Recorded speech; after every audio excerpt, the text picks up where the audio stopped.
Hello students, very good morning to all the dear students. Welcome back to the chemistry channel by Ankush Pawar sir.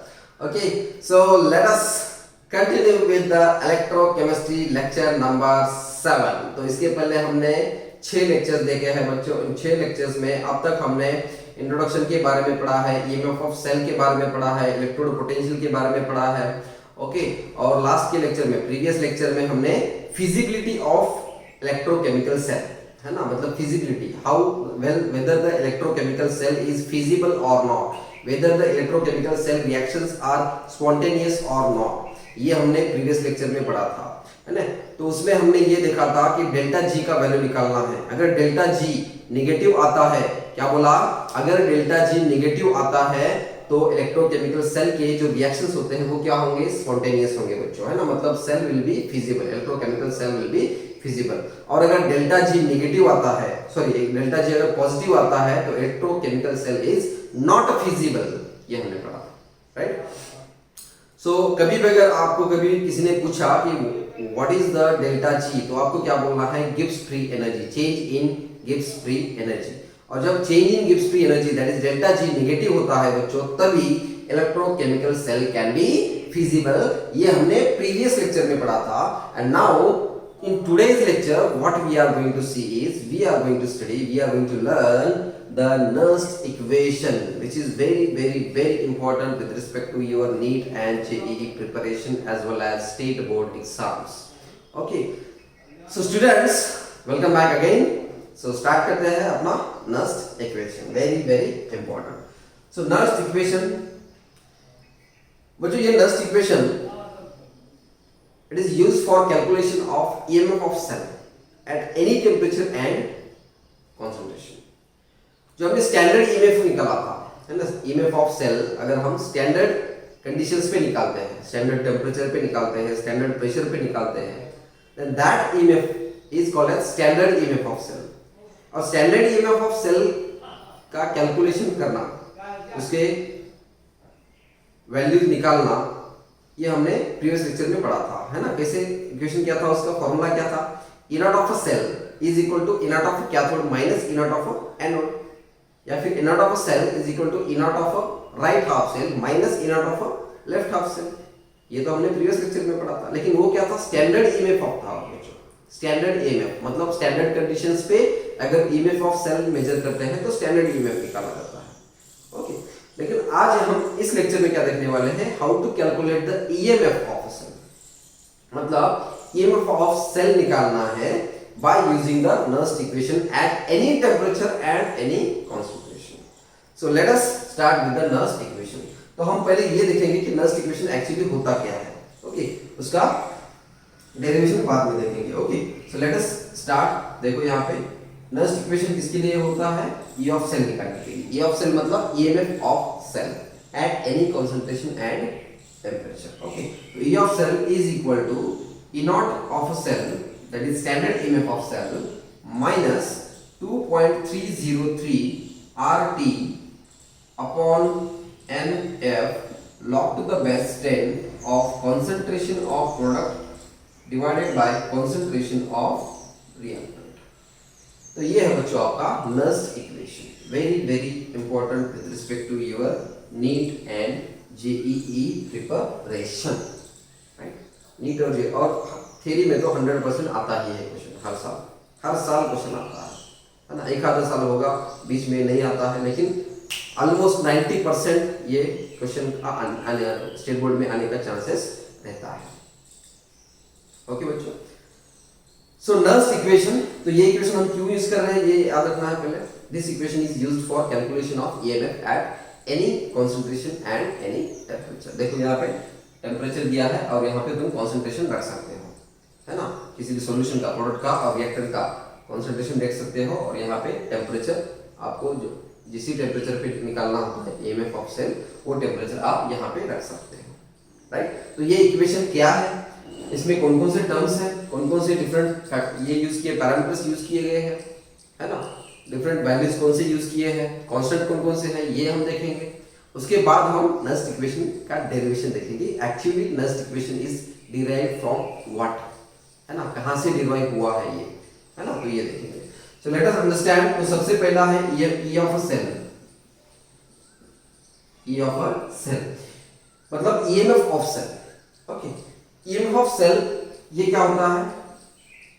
E of cell, it is an EMF of cell at any concentration and temperature, at any concentration and temperature. Second thing क्या है? देखो, E naught of a cell है। E naught of a cell कैसे निकाला जाता है बच्चों? Inert of a cell हम जानते हैं कैसे निकाल देते हैं। इनर्ट ऑफ सेल का फॉर्मूला भी देखा था, E naught of a cathode minus E naught of a anode, और E naught of a right half cell minus E naught of a left half cell. देखा था कि नहीं? Right, very good. चलो, E naught of a cell is nothing but standard EMF of cell. It is a standard EMF of cell. Okay. Next यहाँ पे क्या देखो R है। R is nothing but a gas constant बच्चों। ये क्या है? गैस कांस्टेंट है, इसका वैल्यू होता है 8.314 जूल पर मोल। 8.314 जूल पर मोल। Okay, this one is the value of constant, that is gas constant. Okay, T माने होता है absolute temperature. T is nothing but absolute temperature, absolute temperature. Very good. Okay, temperature. N क्या है बच्चों? N is number of electrons lost, number of electrons lost or gained. अब देखो, electrochemical cell perform कैसे करता है हमने पढ़ा था। उसमें क्या होता है? ऑक्सीडेशन रिएक्शन होता है या रिडक्शन रिएक्शन होता है। ऑक्सीडेशन मतलब लॉस ऑफ इलेक्ट्रॉन होता है, रिडक्शन मतलब गेन ऑफ इलेक्ट्रॉन होता है। मतलब यहाँ पे कितने इलेक्ट्रॉन लॉस हुए और कितने इलेक्ट्रॉन गेन हुए, कितने इलेक्ट्रॉन रिसीव हुए, ये देख के आप n का वैल्यू निकाल सकते हो। It is nothing but number of electrons lost और number of electrons gain. Okay, F होता है देखो, F मतलब total charge on 1 mole of electron, that is called Faraday. 1 Faraday is equal to total charge. क्या बोला? Total charge on 1 mole of electron. 1 mole of electron मतलब 6.023 into 10⁻23 electrons. Okay, तो देखो यहाँ पे Faraday is nothing but charge on 1 mole of electron. कितना होता है बच्चों? ये 96,500 कूलम होता है। तो ये तो कांस्टेंट होता है। ये फैराडे क्या है? ये भी कांस्टेंट है। यहाँ पे नंबर ऑफ मोल्स चेंज हो सकता है, number of moles of electron change हो सकता है, प्रेशर चेंज हो सकता है, और R भी कांस्टेंट है। तो R और F यहाँ पे दोनों क्या है? कांस्टेंट है। Now let us see the product. Product क्या है यहाँ पे? C, P, है ना। ब्रैकेट में जो P दिख रहा है आपको यहाँ पे, that log 10 of P upon R। मतलब P क्या है यहाँ पे? प्रोडक्ट का कंसंट्रेशन ऑफ प्रोडक्ट। हम ऐसे लिख सकते हैं यहाँ पे, देखो यहाँ पे क्या लिखेंगे? Concentration of product, concentration of product. और R क्या होता है बच्चों? R is nothing but concentration of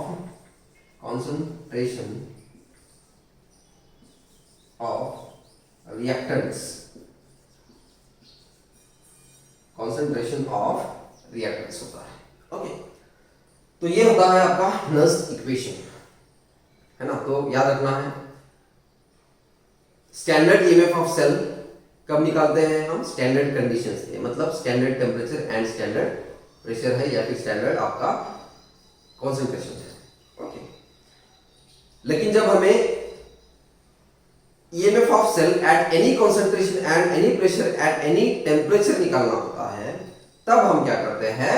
Nernst equation का यूज कर सकते हैं बच्चों। और नर्स इक्वेशन होता है EMF of a cell at any temperature and concentration is equal to E naught of a cell, that is standard EMF of a cell, minus 2.303 RT upon NF into log 10 of concentration of product upon concentration of reactant. Okay, so these are the things which we have seen in the Nernst equation. आया बच्चों? ये समझ लो, से Nernst equation को देख लो, अभी अच्छे से देख लो इसको, है ना। कौन कौन से टर्म्स है, कौन कौन से यहाँ पे कॉन्स्टेंट्स है, वो देखना है। अभी एक्चुअली ये इक्वेशन आता कहाँ से है वो हम इसके बाद देखने वाले हैं, है ना। तो पॉज करके नोट डाउन भी कर सकते हो इसको, ठीक है। वेरी गुड, कर लिया नोट डाउन, वेरी गुड। चलो नेक्स्ट पॉइंट हम देखते हैं इसके बाद। देखो अभी ये नर्स इक्वेशन आता कहाँ से है, राइट। नर्स इक्वेशन तो पढ़ लिया आपने एक्चुअली, है ना। किसके लिए होता है, क्यों होता है, क्या है ना। उसमें कौन कौन से टर्म्स है, कौन कौन से कॉन्स्टेंट्स है, ये अभी हमने पढ़ लिया है, राइट। तो अब हम इसमें पढ़ेंगे कि एक्चुअली ये नर्स इक्वेशन आता कहाँ से है। ओके, तो देखो बच्चों, जो नर्स इक्वेशन आता है वो नस्ट इक्वेशन आता है थर्मोकेमिकल इक्वेशन से। कहां से आता है? थर्मोकेमिकल इक्वेशन से। तो ये थर्मोकेमिकल इक्वेशन होता है थर्मोडायनामिक्स टॉपिक में। किसमें होता है ये? थर्मोडायनामिक्स। अभी तो हमने थर्मोडायनामिक्स टॉपिक स्टार्ट नहीं किया है, लेकिन जब भी ये थर्मोडायनामिक्स टॉपिक हम स्टार्ट करेंगे तो उसमें हम इसको थर्मोकेमिकल इक्वेशन जो आया था वो आता है, वो हम डिटेल में देखने वाले हैं, राइट। सो उस थर्मोकेमिकल इक्वेशन का यूज करके हमने ये नस्ट इक्वेशन डिराइव किया है, और वो कैसे डिराइव किया है वो अभी हम देखने वाले हैं। तो देखो थर्मोकेमिकल इक्वेशन जो होता है, थर्मोकेमिकल इक्वेशन ये कैसे होता है और क्या होता है। तो थर्मोकेमिकल इक्वेशन यहाँ पे क्या होता है, देखो बच्चों, delta G is equal to delta G not. क्या है? Delta G is equal to delta G not plus 2.303 RT। Delta G not plus 2.303 RT into log to the base 10 of concentration. यहाँ पे सॉरी, यहाँ पे क्या करेंगे, log to the base 10 of Q, log to the base 10 of Q। अब ना देखो यहाँ पे ये क्या है, थर्मोकेमिकल इक्वेशन है। ओके, यहाँ पे डेल्टा जी क्या है बच्चों, हमने पढ़ा था डेल्टा जी मतलब गिब्स फ्री एनर्जी होता है ना। क्या होता है? Gibbs free energy. और गिब्स फ्री एनर्जी के बारे में हम इतना जानते हैं, actually Gibbs free energy in detail में हम थर्मोडायनामिक्स में पढ़ेंगे, लेकिन अभी आप तो इतना जानते हो, है ना। क्या जानते हो कि डेल्टा जी जब निगेटिव आता है तो इलेक्ट्रोकेमिकल सेल फिजिबल होता है, अगर डेल्टा जी पॉजिटिव आता है तो इलेक्ट्रोकेमिकल सेल फिजिबल नहीं होता, है ना। मतलब डेल्टा जी अगर नेगेटिव आता है तो इलेक्ट्रोकेमिकल सेल फिजिबल होता है। इसका मीनिंग क्या है? इसका मीनिंग ये है कि उसमें जो इलेक्ट्रोकेमिकल के रिएक्शंस होने वाले हैं, that reactions will be spontaneous reactions. ऐसा समझ में?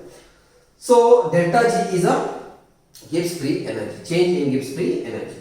डेल्टा जी नॉट जब भी आता है बच्चों तो वो स्टैंडर्ड होता है, स्टैंडर्ड बन जाता है। तो यहाँ पे डेल्टा जी नॉट क्या होगा? स्टैंडर्ड गिब्स फ्री एनर्जी, है ना, change in standard Gibbs free energy. Delta G not plus 2.303 R क्या है? अगेन गैस कांस्टेंट है, T क्या है? एब्सोल्यूट टेम्परेचर है, और log 10 ऑफ Q। Q मतलब यहाँ पे होता है रिएक्शन क्वोशिएंट। क्या होता है बच्चों? Reaction quotient. ओके, अब रिएक्शन क्वोशिएंट क्या होता है? सबसे पहले हम ये देखेंगे कि रिएक्शन क्वोशिएंट होता क्या है।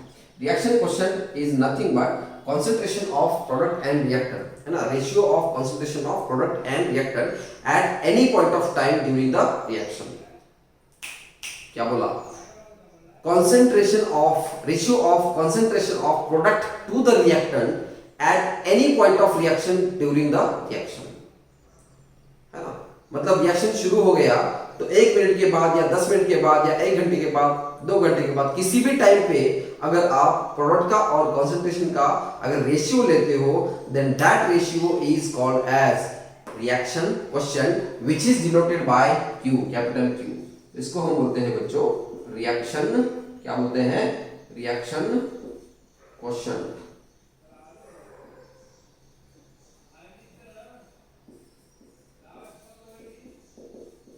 Reaction quotient. सो और क्या है यहाँ पे? डेल्टा जी है। डेल्टा जी क्या है आपको पता है? Delta G is change in Gibbs free energy. Okay, change in Gibbs free energy. Okay, अब इसका हमने फिजिबिलिटी ऑफ रिएक्शन जब देखा था हमने पिछले इसमें लेक्चर में, प्रीवियस लेक्चर में फिजिबिलिटी ऑफ इलेक्ट्रोकेमिकल सेल जब देखा था तो हमने डेल्टा जी कैलकुलेट किया था। डेल्टा जी कैसे कैलकुलेट किया था? टोटल इलेक्ट्रिकल वर्क डन बोला था, बाद में क्या बोला था? Total work done is equal total electrical work done is equal to total charge, है ना, टोटल चार्ज, है ना। तो वहां पे हमने इक्वेशन डिराइव किया था, है ना। क्या था इक्वेशन वहां पे? Delta G is equal to minus NF E not of cell, है ना। टोटल वर्क डन क्या निकाला था हमने? यहाँ पे देखो, यहाँ पे हमने क्या लिखा था? Minus NF E of cell.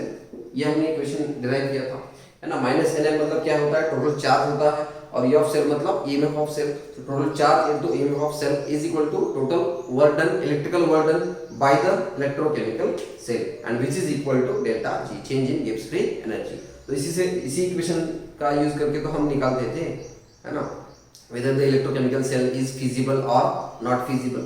तो ये तो हमने प्रीवियस लेक्चर में देखा ही था। तो मतलब डेल्टा जी का वैल्यू हम यहाँ पे क्या यूज करेंगे बच्चों? Minus NF E of cell, right. तो सिमिलरली यहाँ पे डेल्टा जी नॉट क्या है? Delta G not is standard EMF, sorry standard Gibbs free energy change, है ना। तो तो यहाँ पे हम इसी इक्वेशन को ऐसे लिख सकते हैं, देखो delta G not is equal to minus N F E not of cell. Delta G है तो सिर्फ ई ऑफ सेल आएगा, डेल्टा जी नॉट है तो ई नॉट ऑफ सेल आएगा। ओके, सो डेल्टा जी और डेल्टा जी नॉट दोनों का वैल्यू यही यूज करना है हमें इस इक्वेशन में। ओके, तो देखो अभी Q का भी वैल्यू निकाल दिया हमने, रिएक्शन क्वेश्चन लिखना है। और ये जो रिएक्शन क्वेश्चन होता है ये क्या होता है, क्या बोला मैंने, Q इज इक्वल टू क्या होता है, Q is equal to nothing but concentration of product upon concentration of reactant. क्या है, concentration of product upon concentration of reactant है। यहां पे लिख देता हूं,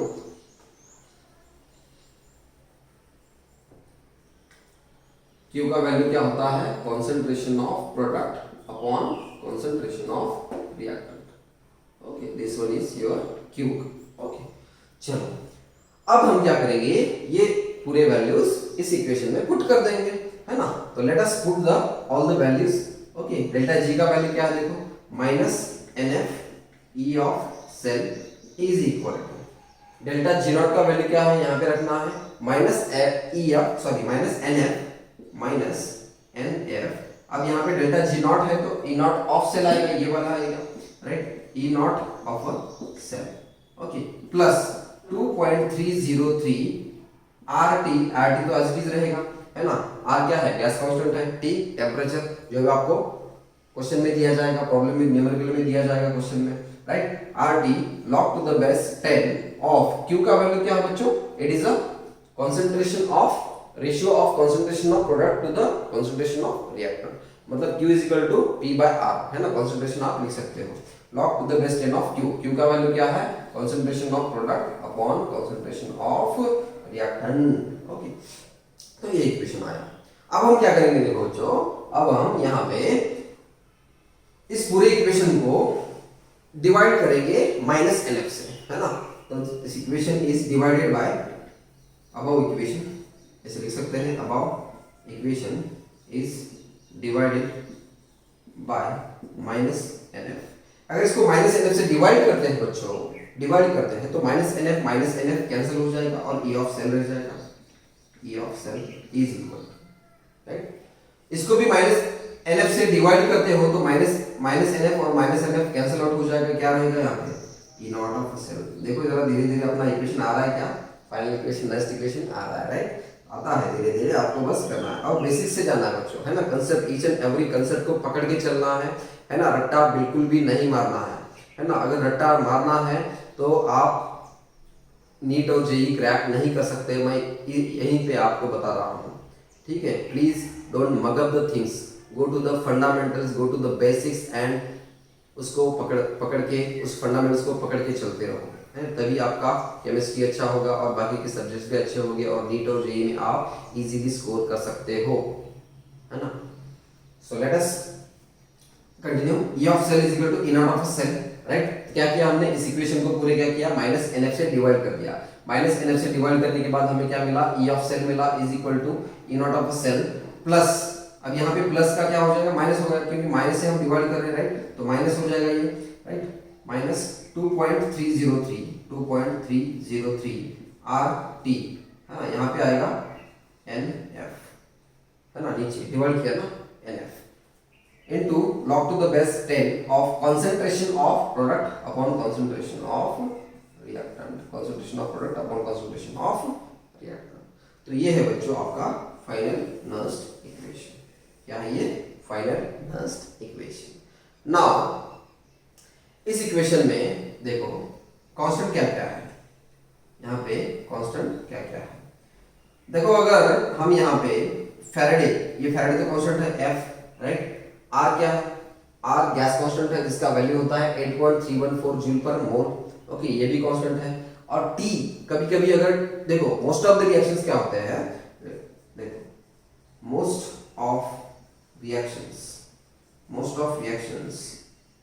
occurs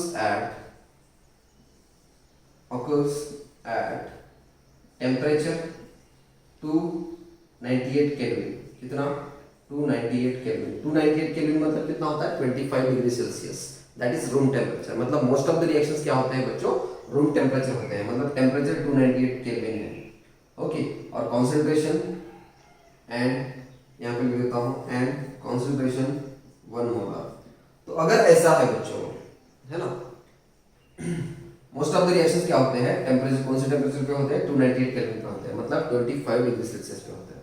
तो टेम्परेचर अगर इतना दिया होता है तो टेम्परेचर अगर हम यहाँ पे रखते हैं 298 केल्विन, आर तो कांस्टेंट है और एफ भी कांस्टेंट है, मतलब ये तीनों कांस्टेंट हो जाएंगे, है ना, ये तीनों आर टी और एफ सब क्या हो जाएंगे, कांस्टेंट हो जाएंगे।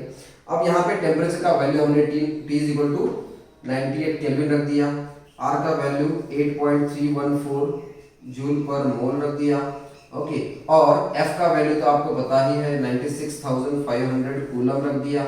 तो ये तीनों वैल्यू, टी का वैल्यू, एफ का वैल्यू और आर का वैल्यू अगर हमने इस इक्वेशन में रखते हैं तो यहाँ पे अपने को फाइनल इक्वेशन मिलता है, देखो E of cell is equal to E not of cell minus 0.059 divided by n। यहाँ पे सिर्फ n बचेगा क्योंकि f का वैल्यू हमने रख दिया है, r का वैल्यू हमने रख दिया है, t का वैल्यू भी हमने रख दिया है। वो वैल्यूज रखने के बाद ये वैल्यू आता है 0.059 डिवाइडेड बाय नीचे n बाकी रहता है, log to the base 10 of concentration of product upon concentration of reactant. Okay, so this will be the final equation. These two equations are your final equations of Nernst equation, which is used for calculation of EMF of cell at any concentration and temperature. Write down बच्चों, right? समझ में आया? इसको note down कर सकते हो, है ना, पॉज करो और इसको नोट डाउन करो। आया समझ में? Yes everyone, very good. नहीं आता हो देखो, अगर कुछ इसमें डाउट्स होते हैं तो आप मुझे कमेंट करके पूछ सकते हो बच्चों, ओके, या व्हाट्सएप पे या कांटेक्ट करके मुझे पूछ सकते हो, no problem at all. Okay, तो हमने अभी क्या देखा है आज, तो इस छोटे से लेक्चर में हमने आज ये देखा है कि ईएमएफ ऑफ सेल निकालने के लिए जो नर्स्ट इक्वेशन होता है, वो नर्स्ट इक्वेशन क्या है, उसमें कौन कौन से डिफरेंट टर्म्स है ना, उसमें से इक्वेशन में कौन कौन से डिफरेंट कॉन्स्टेंट्स है, ओके, और उसको यूज किसके लिए किया जाता है, एंड नर्स्ट इक्वेशन का डेरिवेशन, मतलब नर्स्ट इक्वेशन आता कहाँ से एक्चुअली, है ना, थर्मोकेमिकल इक्वेशन से आता है ना, थर्मोकेमिकल इक्वेशन कहाँ से आता है, ओके। तो ये सब बातें इसमें देखे हैं हमने, और जब यहाँ पे कांस्टेंट के वैल्यूज रखते हैं आर टी और एफ के कांस्टेंट के वैल्यू रखने के बाद हमें फाइनली ये इक्वेशन मिलता है।